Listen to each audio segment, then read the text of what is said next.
तो अगर इंडिया हमारे हाथ से बर्बाद होना चाहता है तो आ जाए। जो कुछ होने वाला है आगे वो इतना खौफनाक है कि ना उसको अल्फाज बयान कर सकते हैं, ना आंखें उसको देख सकती हैं। अब वो फिर से युद्ध की रट लगा रहा है। पिछले कुछ दिनों के भीतर पाकिस्तान से ऐसी कई गीदड़ भभकियां आई हैं जिसमें भारत को युद्ध की धमकियां दी गई हैं। और कोई मुल्क बीच में नहीं आएगा, मैं आपको ये भी बता दूं, कोई मुल्क बीच में नहीं आएगा। जो कुछ अब आने वाला है वो इससे ज्यादा खौफनाक होगा। Pakistani record shows that water authorities feared shortages of up to 21%. Pakistan का सबसे बड़ा डैम तरबेला इस टाइम पे 48% शॉर्टफॉल चल रहा है पानी से। उसके पास पानी नहीं है और ये इंडस सिस्टम का सबसे बड़ा डैम है, तो काफी प्रॉब्लम्स आने वाली हैं पाकिस्तान को। खुद की एडमिशन ये है कि भाई पिछले साल तो बच गए क्योंकि फ्लड आ गए थे, इस बार ही क्या होगा। पाकिस्तान की शहबाज सरकार ने अभी से अपना सिर पकड़ लिया। उसे डर है कि आसमान से पानी नहीं बरसा और भारत की नदियों का पानी पाकिस्तान को नहीं मिला तो वहां कोहराम मच सकता है। कौन आवाज उठाएगा? गरीब बंदा तो मर रहा है। पानी न होने की वजह से गरीब बंदे को कितने परेशानी है। पानी के बहुत इतना परेशानी है कि पानी का माना, डीजल का माना, पेट्रोल का माना। आप बात समझ में आ गया आपका? पानी का मतलब डीजल है। हाँ, पाकिस्तान बौखलाया हुआ है, तिलमिलाया हुआ है क्योंकि भारत के फैसले से पाकिस्तान में बहुत बड़ा जल संकट खड़ा हो गया है। Pakistan has no choice, Pakistan के पास कोई चॉइस नहीं है but to act with full power. तो ये फ्यूचर में ये जी ठीक है के वक्त आएगा मीर साहब कि हम कश्मीर भी हल करेंगे और ये पानियों के मसले भी हल करेंगे। तरबेला डैम में अगर आप देखें आधी से ज्यादा कैपेसिटी इस टाइम पे खाली पड़ा है, आधी से ज्यादा। ठीक है, 48% स्टोरेज लॉस तो दिखाई रहा है, उसके बाद पानी जो है और भी ज्यादा हद तक आप देखेंगे और भी कम है। सरकार की तरफ से बड़ी एक मुफस्सल रिपोर्ट भी सामने आ चुकी है जिसमें बताया जा रहा है कि अगले आने वाले चंद माह कितने अहमियत के हामिल हो सकते हैं और इस बात का कभी इम्कान है कि पाकिस्तान और भारत आमने सामने हो सकते हैं, लेकिन आगाज इस बार पाकिस्तान की तरफ से किया जाएगा। तो शायद ये है कि ये मजाक हो रहा है, ये ऐसे है वैसे है। मैं इसको कोई मजाक नहीं समझता, टू बी ऑनेस्ट। अगर किसी को इसमें कोई गलत फहमी है तो वो अपनी गलत फहमी दूर कर ले। और अब फील्ड मार्शल असीम मुनीर भयभीत हैं, घबराए हुए हैं। मुनीर एक और बड़ी गलती कर रहे हैं और वो है भारत के खिलाफ युद्ध की तैयारियां। एलओसी पर पाकिस्तान सेना की 8 ब्रिगेड ने 35 एंटी ड्रोन यूनिट तैनात की है। पाकिस्तान ने एआई फेंसिंग भी की है। इसके तहत टारगेटिंग और सर्विलांस को तेज किया गया है। इंडिया और पाकिस्तान के अंदर दरमियान क्या होना है, this will be determined by power. ये पावर यहाँ पे चलनी है।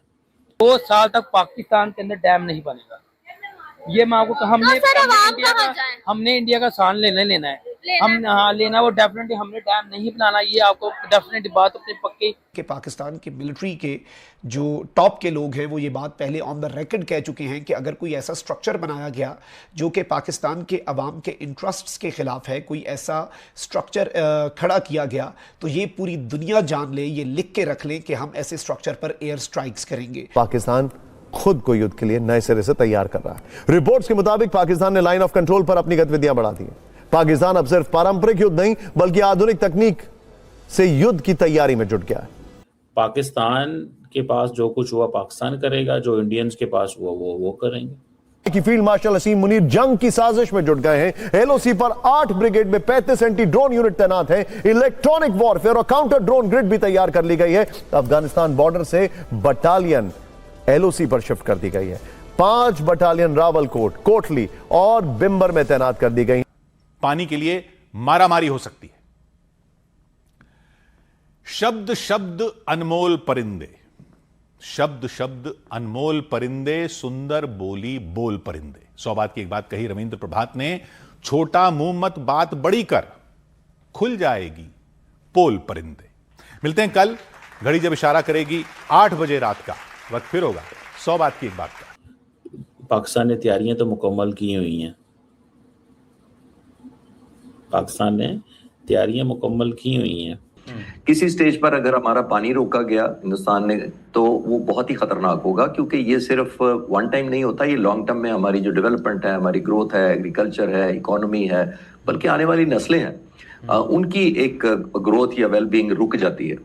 तो मिलिट्री, मैं उम्मीद करता हूं कि ऐसा ना हो, लेकिन कैपेबिलिटी वाइज अगर आप सिर्फ पूछ रहे हैं कि हमारी पाक फिजाइया की खासतौर पर कैपेबिलिटी ऐसी कोई है कि अगर कोई हमारा पानी इंटेंशनली रोका गया और किसी सूरत हमारे पास कोई चॉइस ना रही तो हम कुछ कर सकते हैं, तो डेफिनेटली उनको ऐसे प्रोजेक्ट्स को टेक ऑन किया जा सकता है। जब डैम इंडिया बना लेगा तो उसके बाद हम उनके ऊपर अटैक कर देंगे, ताकि ना हमें फायदा हो ना उन्हें फायदा हो। आपको लग रहा है ये पॉलिटिकल सिर्फ स्टेटमेंट है या सच में ऐसा कुछ होने वाला है और हम ये वॉर अफोर्ड कर सकते हैं? अभी हम किसी किस्म की वॉर इस तरह की अफोर्ड नहीं कर सकते, खासतौर पे अगर उसने पानी फेंक दिया तो हम पानी का जवाब जिस तरह से देंगे, और अगर उनके डैम को भी अगर हम ब्लास्ट कर देते हैं तो उसके बाद क्या होगा कि पानी जो है वो सारा पाकिस्तान में ही जो है वो आएगा और नुकसान पाकिस्तान को ही अल्टीमेट उठाना पड़ेगा। और अब बाज़ाब्ता तौर पर नाज़रीन इकराम, ये पाकिस्तान की तरफ से मौक़िफ़ सामने आ चुका है पूरी दुनिया के लिए कि Pakistan reserves the right to destroy any illegal Indian water reservoirs that violate the Indus Waters Treaty. Indus Waters Treaty जो है, अगर इसे वायलेट करने के लिए कोई भी रिजर्वॉयर बनाया जाता है जो पाकिस्तान के अवाम के पानी को रोकने के लिए है, तो पाकिस्तान के मिसाइल इस वक्त तैयार हैं, फतह 1 मिसाइल, और भी अमन चाहते हैं, लेकिन इंसान के बच्चे बन के इन्हें रहना पड़ेगा। और 25 करोड़ लोगों का पानी रोकोगे तो वो और क्या करेंगे? ज़रा एक लम्हे के लिए सोचो ना। तो अगर किसी को आप दीवार से लगाते हो और उसमें क़ुव्वत हो तो फिर वो दीवार तो तोड़ने की कोशिश करता है और दीवार तोड़ता भी है। तो पाकिस्तान के पास क़ुव्वत भी है, और पाकिस्तान का पानी अगर रोकता है भारत, तो भारत के लिए बहुत इसके ज़्यादा संगीन नताइज भी हो सकते हैं, जो कि भारत को इससे वैसे ही बाज रहना चाहिए और इंटरनेशनल जो एग्रीमेंट्स हैं उनकी पासदारी करनी चाहिए। पाकिस्तान को एक्ट करना पड़ेगा पायन, और पूरी ताकत के साथ एक्ट करना पड़ेगा। और इसमें मेरा ख्याल है कि अगर हमने थोड़ी बहुत वो शो किया दाएं बाएं कि ए की कैन गे ओ की कैन गे, it won't make an effect. Punjabi कहते खिंच दो, खिंचोगे तो रौला पा दो। इतना शोर डलना चाहिए, इतना शोर होना चाहिए इंडिया के अंदर और दुनिया को पता चले कि then the board will say sit on table and इसको रिजॉल्व करे।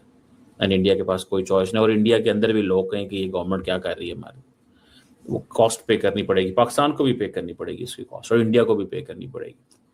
तो इंडिया की ये जो चॉइस वो अडॉप्ट कर रहे हैं, it will not go unnoticed and unanswered, it will have consequences. Obviously वो क्या बर्दाश्त करते हैं, क्या पे करते हैं, वो अलग बात है।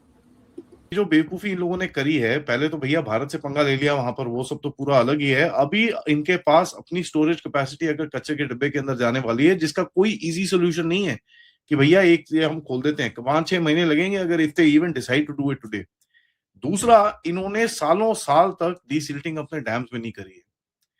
दैट मीन्स जो इनके वो जो सिल्ट डोर्स हैं वो सब हैं, वो एक्चुअली ऑपरेशनल है कि नहीं है वो भी नहीं पता इनको, ठीक है। उसके बाद इनकी जो कनाल सिस्टम्स हैं उसके अंदर मिट्टी भरी हुई है पूरा, सो दे कांट इवन अगर फ्लोटिंग स्टोरेज करना है वो भी नहीं कर सकते। नाउ इस साल वैसे भी बोल रहे हैं कि भाई मॉनसून इतना फुल पावर नहीं आएगी, थोड़ी सी शॉर्टेज आएगी। तो जो इनके लोग हैं जिनको इन चीजों के बारे में पता है, वो बोल रहे हैं कि साहब पिछले साल तो बच गए क्योंकि साला फ्लड आ गया था तो हमारे पास पानी आ गया, और इंडिया ने जो पिछले साल कंट्रोल करा उससे इतना इम्पैक्ट हमको नहीं पड़ा। बट इस साल अगर बारिश कम हुई और भारत ने ये कंट्रोलिंग करनी शुरू कर दी तो हमारी वाट लग जाएगी इस बारी। तभी आप देखते हैं इस साल थोड़ा रोना धोना थोड़ा ज्यादा चल रहा है। पाकिस्तान ने इतने टाइम तक जो भारत चुपचाप पानी दे रहा था, इससे इन लोगों ने कहीं पे भी जो स्टोरेज प्रोजेक्ट्स जो होते हैं वो सब चीजें इन्होंने बनाई नहीं है, ठीक है जी। तो होता क्या है कि पाकिस्तान की जो डैमेज स्टोरेज प्रोजेक्ट्स हैं उसके अंदर कैपेबिलिटी कम है, और होता है ये है कि जिसके पास रिजर्वॉयर्स होते हैं पानी स्टोर करने के लिए, वो सीजनल शॉक एक आधा सीजन के लिए अब्सॉर्ब कर लेता है।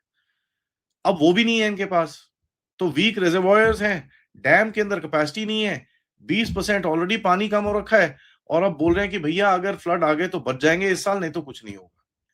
Pakistan is losing capacity of dams, और इनके लार्जेस्ट डैम के अंदर 50% कैपेसिटी हाफ तक बंद हो चुकी है, क्योंकि सबसे बड़ा जो इनका है इंडस रिजर्वॉयर, उसके अंदर अगर इनके पास पानी ना हो तो ये जाएंगे। Major dams are around 20-30% short overall बोलते हैं पाकिस्तान सिस्टम के अंदर। पाकिस्तान के पास अपनी नदियां अभी भी हैं, बट बिल्कुल भी जो ability to store and control water है वो बिल्कुल खत्म हो रहा है। नमस्कार दोस्तों, स्वागत है आपका भारत नाव में। दोस्तों, गर्मियों के दिन चल रहे हैं और पाकिस्तान में पानी का संकट दिन ब दिन बढ़ते जा रहा है। खबर ये आ रही है कि पाकिस्तान के पास जो डैम है तरबेला, जिसमें इंडस वाटर का पानी स्टोर होता है, वो आधे से ज्यादा सूख चुका है और जो बाकी बचा पानी है उसमें भी काफी ज्यादा मिट्टी और पोल्यूशन वाली चीजें हैं। मतलब पाकिस्तान के पास रिजर्व में काफी कम पानी बचा हुआ है। ऊपर से जो मॉनसून के हालात फिलहाल चल रहे हैं सब जगहों पर, कुछ ही महीनों के अंदर हो सकता है कि पाकिस्तान के अंदर सूखा आ जाए। अब इस चीज को देखते हुए पाकिस्तानी गवर्नमेंट को अब कहीं ना कहीं इस बात की सीरियसनेस पता चल रही है कि भारत ने जो पानी रोका हुआ है, आने वाले समय के अंदर पाकिस्तान के लिए कितनी सारी मुसीबतें आ सकती है। इसी के साथ साथ रिपोर्ट ये भी आती है कि आसिम मुनीर जो है वो पानी को लेकर फिर से मुद्दा गर्म करना चाहता है, बॉर्डर को फिर से एक बार एंगेज रखना चाहता है, क्योंकि जो ईरान यूएस डील ना हो पाई तो उसका फ्रस्ट्रेशन कहीं ना कहीं बॉर्डर एरियाज के अंदर आसिम मुनीर दिखाना चाहता है। बताया ये जा रहा है कि आसिम मुनीर अपनी आर्मी की काफी ज्यादा प्रिपरेशंस करवा रहा है, बॉर्डर फेंसिंग, ड्रोन अटैक्स, और जो उसकी बटालियन है जो कि अफगानिस्तान की तरफ मौजूद थी उसे शिफ्ट करके एलओसी की तरफ भेज दिया गया है। मतलब कहीं ना कहीं मिस एडवेंचर जो है पाकिस्तान की तरफ से किया जा रहा है, पानी को मुद्दा बनाकर फिर से एक बार दोनों देशों के बीच में छोटा मोटे क्लैश की संभावना यहाँ पर दिख रही है। और पाकिस्तान फिर से अपना एक बार नैरेटिव सेट करना चाहता है कि छोटी मोटी झड़प हो जाए और आसिम मुनीर पिछली जंग की तरह अपनी तारीफें बटोर कर झूठी वाहवाही बटोर ले और खुद को प्रमोट कर ले। बट इस बार किसी भी तरह की कोई भी गलत हरकत ये बहुत ही ज्यादा मुश्किल में डाल देगी पाकिस्तान को, क्योंकि ऑलरेडी इकोनॉमी काफी वीक चल रही है और किसी भी तरह का एस्केलेशन पाकिस्तान की इकोनॉमी की कमर तोड़ देगा। भारत वैसे भी ऑलरेडी प्रिपेयर्ड है, इस चीज को लेकर अपना मन बना चुका है और पाकिस्तानी मीडिया की तरफ से ये कहना कि इस बार पाकिस्तान जंग शुरू करेगा, ये बहुत ही बड़ी ट्रबल पाकिस्तान खुद अपने सर पर ले रहा है। बट यहाँ पर इम्पोर्टेंट बात यह है कि पाकिस्तानी मीडिया की तरफ से सिर्फ ये बात कही गई होती तो इसे इतना इम्पोर्टेंस नहीं दिया जाता। बट जिस तरह की पाकिस्तानी आर्मी की मूवमेंट्स हुई है एलओसी के ऊपर, ये कहीं ना कहीं शक का दायरा बढ़ा देता है कि पाकिस्तान की तरफ से किसी भी तरह का फॉल्स फ्लैग होने की संभावना भी हो सकती है और किसी भी तरह के एस्केलेशन के लिए भारत को भी हमेशा प्रिपेयर रहना चाहिए। बट सबसे इम्पोर्टेंट बात यह है कि आने वाले समय के अंदर पानी को लेकर बहुत ही ज्यादा माहौल जो है दोनों देशों के बीच में खराब होने जा रहा है और ये कहां तक जाएगा ये देखना बाकी है।